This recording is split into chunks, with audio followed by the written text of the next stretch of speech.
2, 1. Greetings, voodoo dolls. Today I'm going to be talking about all of the reasons why Onision is creepy. Now then, I'm going to be covering a lot of old information, but I'm also going to be covering some new information in the hopes that I'll only have to talk about him once. The first thing I want to cover is his constant harassment of Eugenia Cooney. He has made many videos about Eugenia Cooney, at least 35, just based off of the search bar, not even going into his channels and searching for the videos manually. I just watched a couple of short videos because I don't have the time to sit down and watch 35, 10 to half-hour videos about him just shitting on Eugenia Cooney. On July 18th, 2018, he made a video called Eugenia Cooney and a Police Phone Call. 50 seconds in, Onision shows a blurred picture of Eugenia Cooney in a neon green bikini and says that you have to be a patron to see it. I was able to find the exact same picture in a Google search. This means that Greg is literally making, or at least trying to, make a profit off of Eugenia's body. The rest of the video is pretty boring, and he just talks about his concerns about his fans because of emails that he's gotten from his fans saying that they've been having anorexic thoughts because of Eugenia Cooney, which honestly I find pretty fucking ironic considering the fact that he has made videos calling his fans fat, which honestly, like, it doesn't even matter what their age is. Just imagine yourself sending a video to your icon, whether it be like Ryan Gosling or, you know, anyone else who's famous, and they tell you that you're ugly. They message you back and they're like, oh, you're ugly. Now imagine them saying that on camera, calling you ugly for everyone to see. Imagine what that would do to someone's self-esteem. Yeah, you don't have the right to criticize Eugenia Cooney and how she harms people's self-esteem when you yourself have done much worse by directly calling people ugly. On February 19th, 2017, he made a video called Eugenia Cooney's Health. At 54 seconds in, he says, I'm at a loss for words. Just looking at her legs, she obviously hasn't paid any attention to a single goddamn thing I've said. As if what he says is so much more important than the 100 of other videos that people have made on Eugenia Cooney, essentially saying the same thing over and over again, that she needs to get help and that she needs to get healthy. At 1 minute and 30 seconds in, he calls people who are triggered and want to starve themselves because of Eugenia Cooney extremely fucking stupid. As if people have the choice to not have a mental disorder, and as if it's people's choice to have the mental disorder in the first place. Like, could you imagine someone calling you stupid for being triggered by someone else's body when you cannot help it? You cannot help having those thoughts of, oh, she's so much skinnier than I am, I want to be like that. Even if you know those thoughts are bad, it's not your fault for having them in the first place. And if you are having those thoughts, please get help.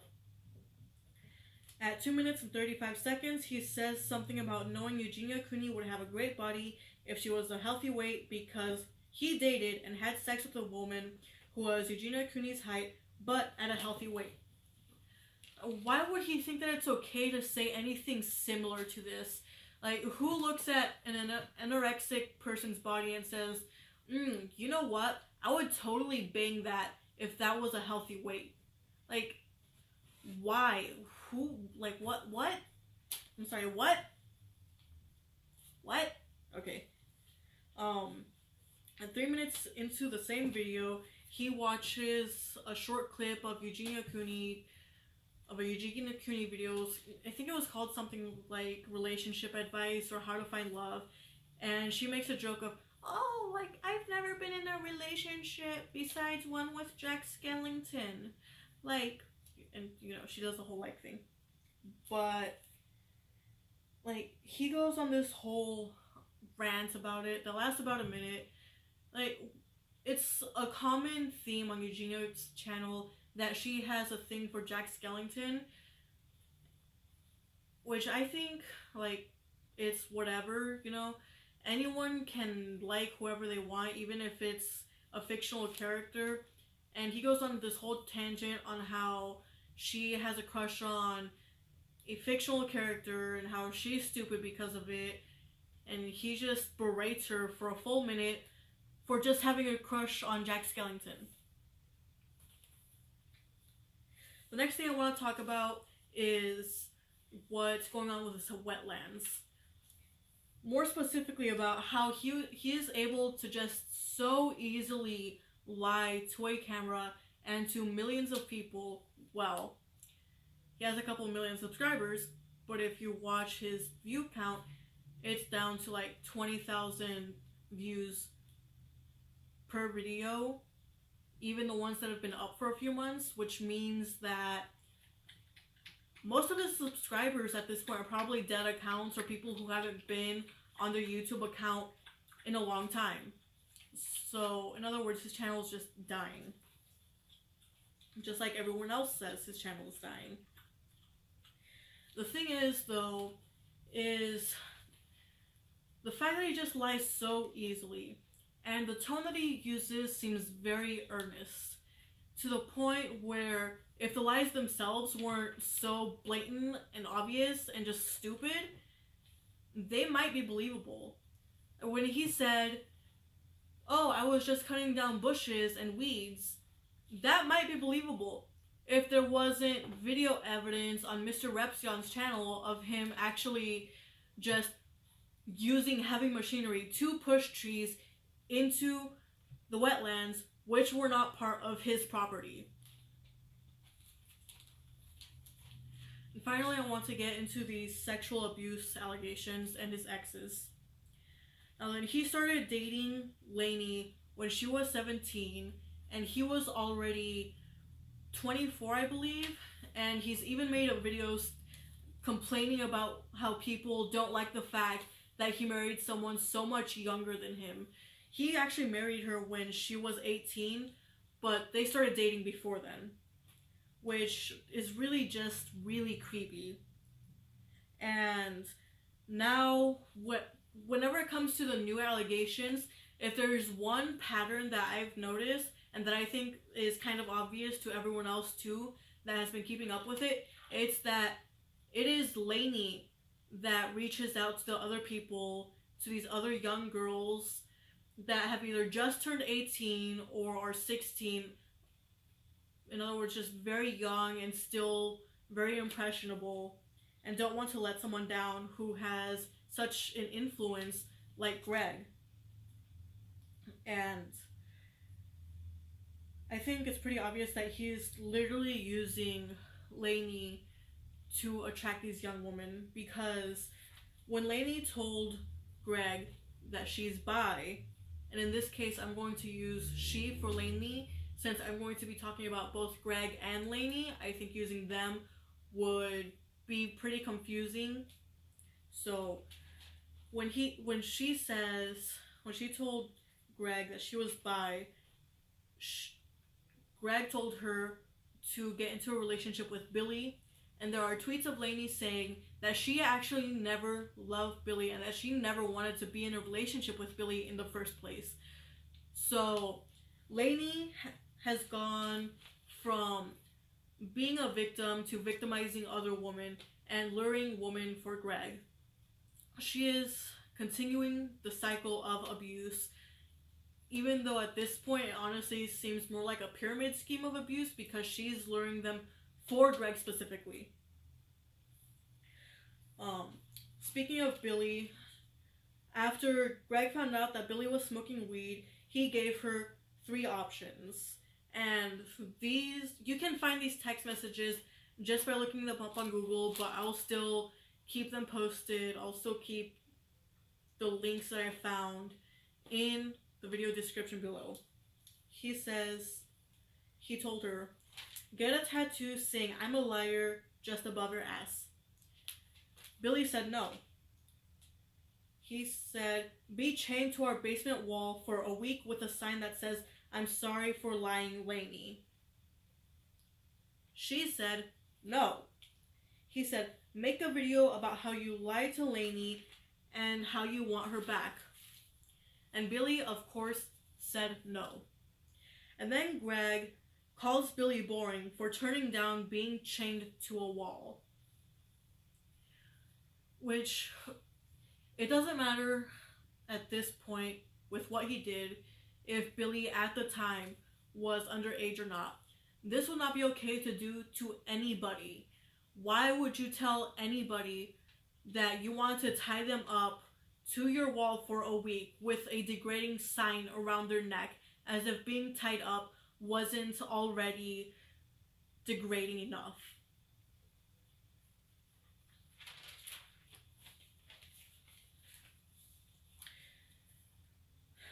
I also want to talk about Shiloh.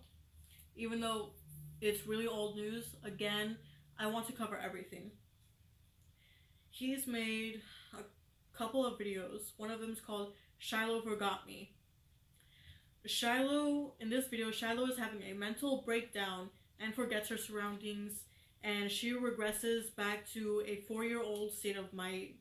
And Greg records her instead of taking her to a hospital. And in the video, she is shirtless and braless while she is mentally unstable, but she has a blanket on her. Now then, why someone would think that it's perfectly fine to record someone while they're having a mental breakdown like this, not even just like another type of mental breakdown, which he also recorded. Shiloh had 2 very severe mental breakdowns that he recorded, and this one, it seems like she's not even mentally there. Like, Shiloh has mentally gone somewhere else, and instead of taking her to a hospital, and there's even like parts where her hands like shaking, and she's saying like, I want to make a rainbow, and she's shaking her hand, and her eyes roll to the back of her head. What makes him think that it's okay to sit there and continue recording when her eyes have literally rolled to the back of her head? She's obviously having some sort of brain trauma, like something is obviously happening to her brain, that she needs to see a doctor ASAP, and 911 needs to be called, and he did not do that. However, when Shiloh has another mental breakdown after they broke up, and when he is kicking her out, she is having a mental breakdown because he is kicking her out on such short notice after he has made her quit her music career and made her quit any sort of job that she was having. And as a reminder, Shiloh used to be a Canadian punk pop star. And watching like one of her videos, it looked like she could have been pretty popular. It looked like she could have been a pretty good singer, but sadly she was cut down by Greg. And apparently Shiloh and Billy were both told and commanded by Greg to shave their heads. And again, at this point, it doesn't matter what age they were.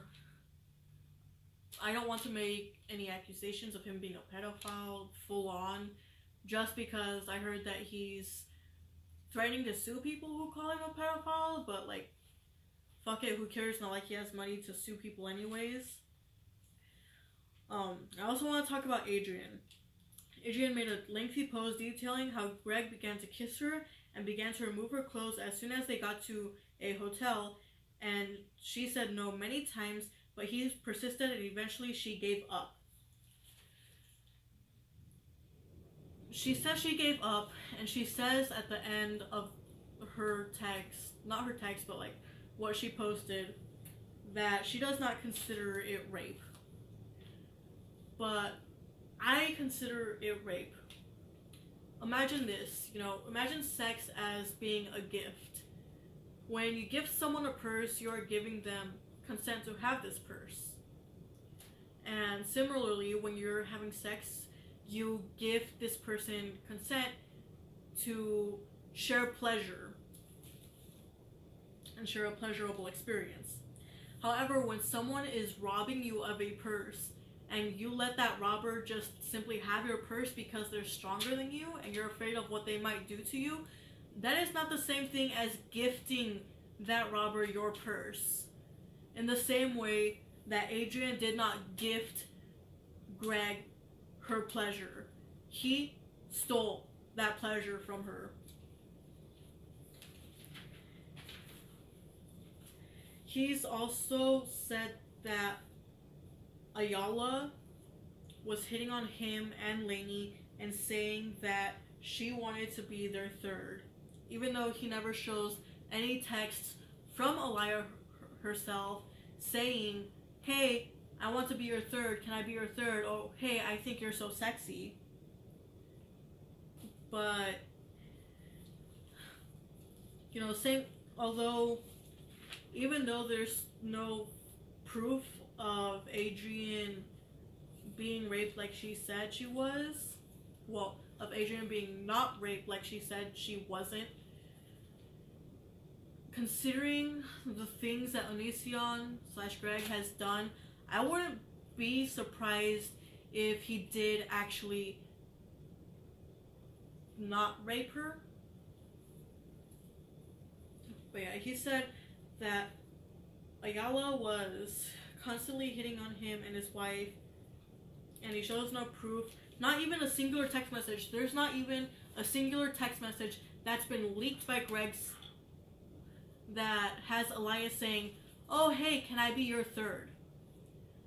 If she really was harassing him like he said he is, then he would have that text proof. He would be able to put screenshots of her saying all this instead of putting screenshots of him just accusing her and telling her, hey, you've been fucking creepy to me and my wife, therefore I'm going to stop associating with you.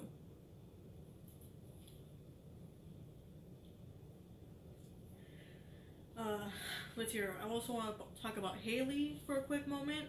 She was lured by Lainey, and she had this really good relationship with Lainey, even though Haley was pretty young at the time.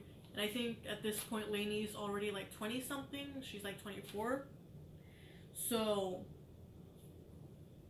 you know, they kicked it off, and then Greg butted in and asked Haley if he wanted to be in a poly relationship with them. And Haley, at first she said yes because she really loved Lainey that much, and she thought that she could do it. But then Haley did some more research as to what it means to be in a polyamorous relationship, and she said that she just couldn't do it. At which point Greg messaged her and said something along the lines of, oh, so you just don't want to be in a polyamorous relationship with me? Which Haley had no problem with that specific message. But then he later said that he accused her of thinking that he's ugly, and she was like, no, I don't think you're ugly. And she likes his personality, but she's just not attracted to him in the same way that she's attracted to Lainey / Kai. And Greg just took this extremely personally and said that either she could be in a polyamorous relationship with him and Kai, or she couldn't be in a relationship with Kai at all. I'm also going to be posting a video in the description below that Jimmy Darkness made that contains all of the information also in just a singular video. In her video, she shows multiple videos of everyone talking about their experiences with Greg and how awful that they've been to him. How awful he's been to them. Sorry, I messed that up. But yeah. So I'll leave all of my social media in the description below, and I will also leave the video to Jamie Darkness's video in the description below. And I will also be leaving links to where you can find all of the text messages and Mr. Repzion's video, because I don't want Onision getting any views of him talking about his wetlands because of me. I've also not had any videos of Onision himself talking in this video because I do not want his bots to copyright strike my channel. And also because I don't know how to edit videos, in case it's not obvious by now. So, yeah. Thanks for watching. Drop a like if you like the video. Comment, leave me some suggestions of what you would like to see in the next video. And subscribe if you really want to stay and watch my channel continue to grow. Thank you, my voodoo dolls, and I'll see you all in the next one.